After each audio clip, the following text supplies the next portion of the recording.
What's going on? Welcome to Unlocking Your Inner Strength. In these episodes, I share with you insights and inspirations that have come to me on my path in life, and hopefully they can be a welcome hand of guidance as you move along your journey. I teach because I'm passionate about my message. I teach because it helps me to learn more deeply. Thanks for sharing a few minutes of your time with me for this week's episode, and without further ado, here is this week's show.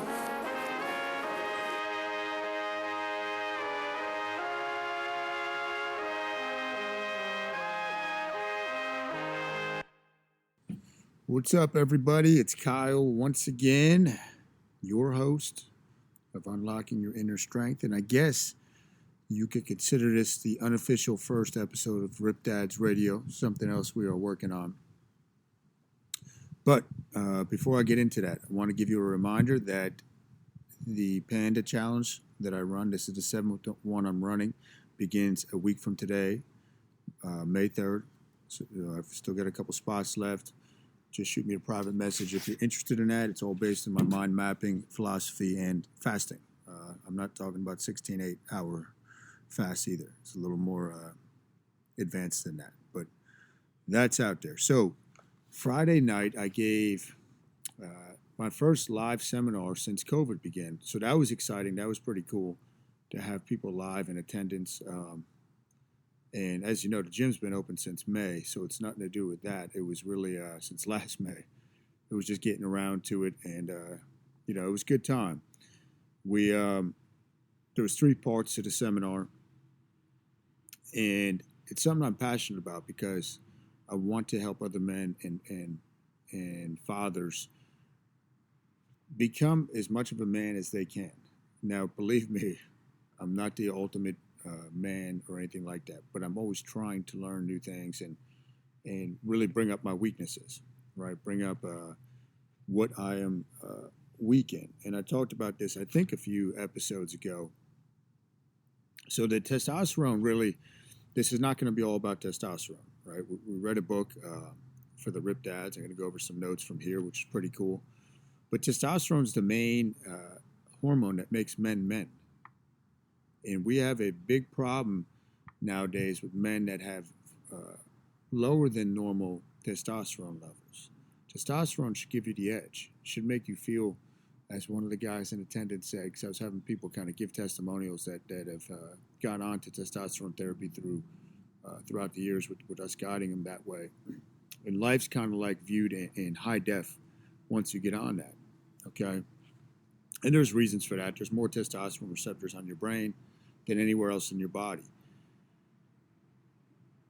But testosterone can lead to more strength, more aggression, whatnot, better energy, better focus, and those are things you need to live fully, I believe. The last thing that you need as a man or a dad is to have low energy. When you have low energy, you got no juice for life. When you have no juice for life, you just start going through the motions. And then what's the point, really? When you find yourself at that point, what is the point of living if you're just going through the motions? Think about today. Today's a Monday as I'm recording this. Monday's a great day, but we always dread Monday, right? We always say, oh, man, I don't really look forward to this. Can't wait till the weekend. But you're not guaranteed that anyhow. So you gotta live life with energy, right, and enthusiasm, and embrace what you want. Now, in Iron John, part of the thing he talks about becoming a man, and let me be clear on this, because this is something I'm going through, and I'm realizing you physically, around 18, 21, whatever you want to consider it, are a man. But you are not a man yet at that point. I feel like coming up on 40 this summer, I'm just starting to really grasp the concept, right?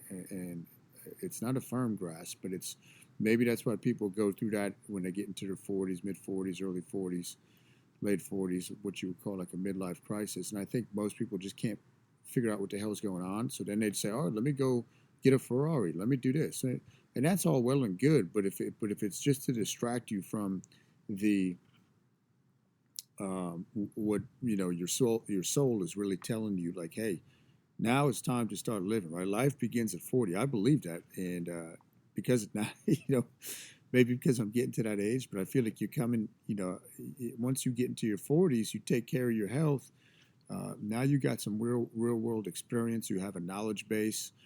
Now you've got something. That's when life can get interesting because you might have the means or the relationships or the resources to make things happen. But then you also realize that hopefully you realize it's not about being in the rat race, right? It's about getting out of the rat race and learning the things you need to learn. But in Iron John, he's talking about the garden, right? So you think about the garden, and it's an allegory, or if you will, your garden needs a fence, right? You have to protect what is going on in that garden.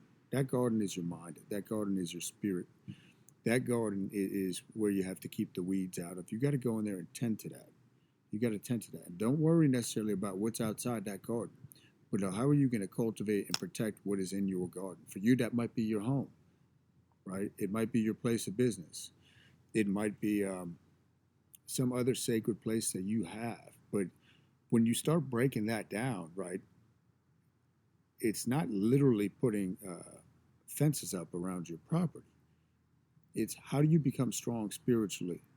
How do you physically learn to defend yourself should that need ever arise? And even if it doesn't, that's something that a man should be doing constantly.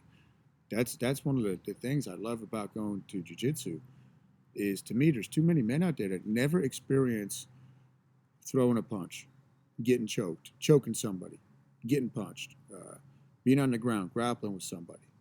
Right? That is something that's primal that you can't run away from, because your soul is always going to call you to that type of thing as a man. Like, you got to experience that. You got to go through that. You got to, you think about the times we're living in right now. To me, it's with everything weird going on, you got to be strong mentally and spiritually. It's like a spiritual battle, right? So you got to embrace that. But the garden is where you got to start focusing on. Now, the garden too.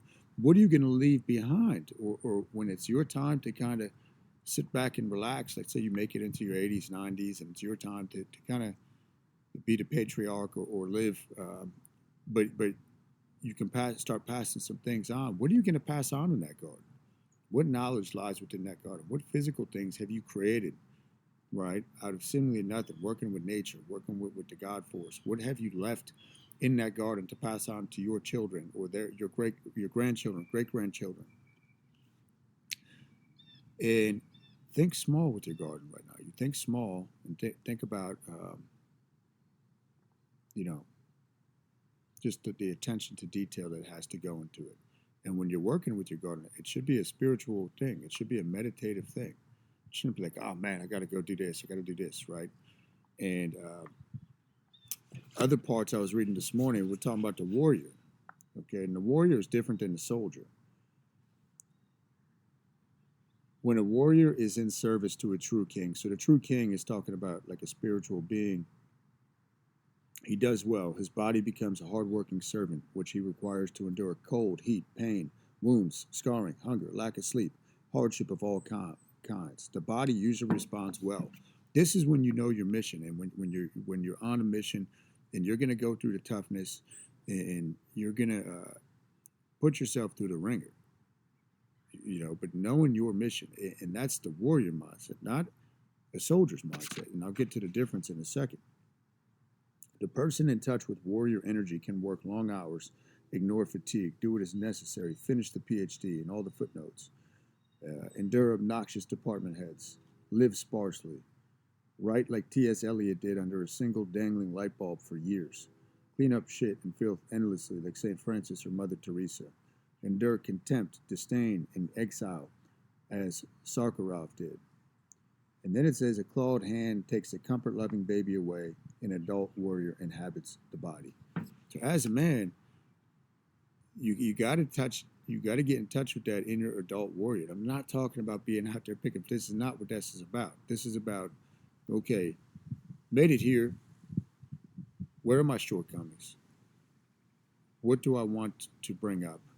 Right, and what I talked about a couple weeks ago, make sure you have your definition of what it means to be a man.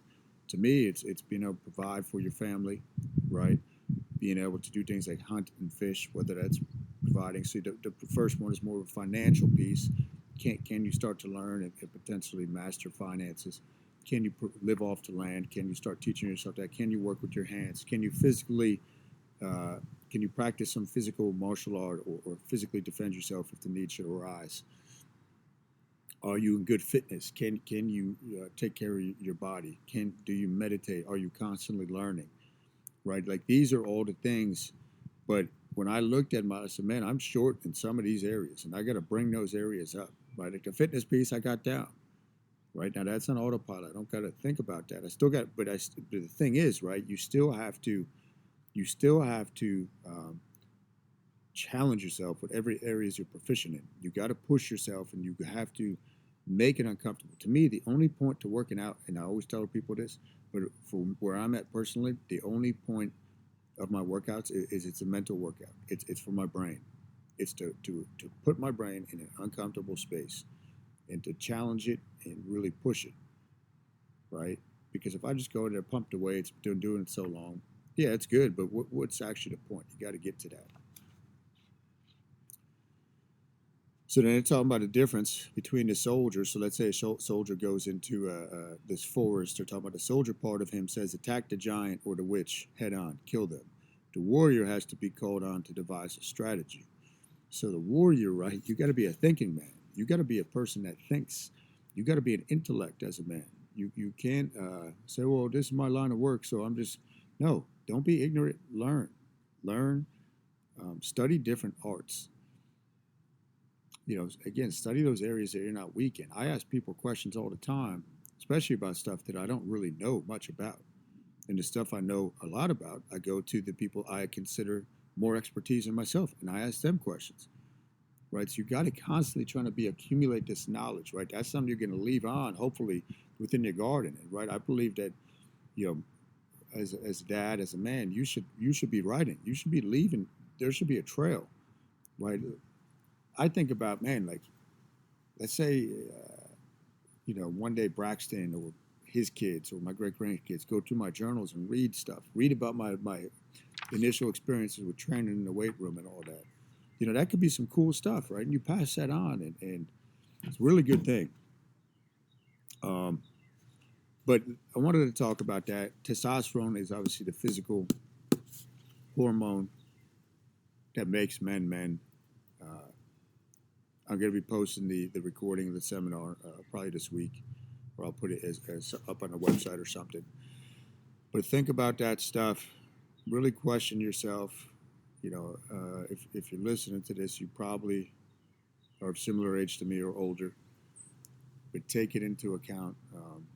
And you make your own decisions. But, that's one of your main purposes, right? Just as a woman's purpose, one of her main purposes is to self-actualize, becoming as much of a woman as she can, whatever that means to her. I'm not a woman, so I'm not going to speak on that. But as a man, you got to be asking these questions, and you got to set the ego aside. You got to set the ego aside, knowing you got to ask for help and admit where you're weak. That is a huge thing. So that's what I got for you in today's episode. A little deeper. Hopefully that makes sense. But with Rip Dad's Radio, once I start that, that's going to be one of the main components. It's really just real talk to other men and dads about stuff I experience or I'm going through, or stuff that I want to share with you. So hit the thumbs up button, hit the likes button, leave a comment if you so please, and don't forget to subscribe to Unlocking Your Inner Strength on iTunes. All right, everybody, have a great day. You wrote for today's episode. I appreciate you and your time, truly. I'm humbled and honored if you made it to the end of this episode. Don't forget, you can go to kylenewell.com for your free ebook written by yours truly on getting started with fasting, infused with 5 mind map principles never before seen. This is something I have not given out to anybody else that'll help you see the light when it comes to your fasting journey and creating better health, both physically and internally. Remember, it's all about the mind, body, and spirit. Until next week, peace.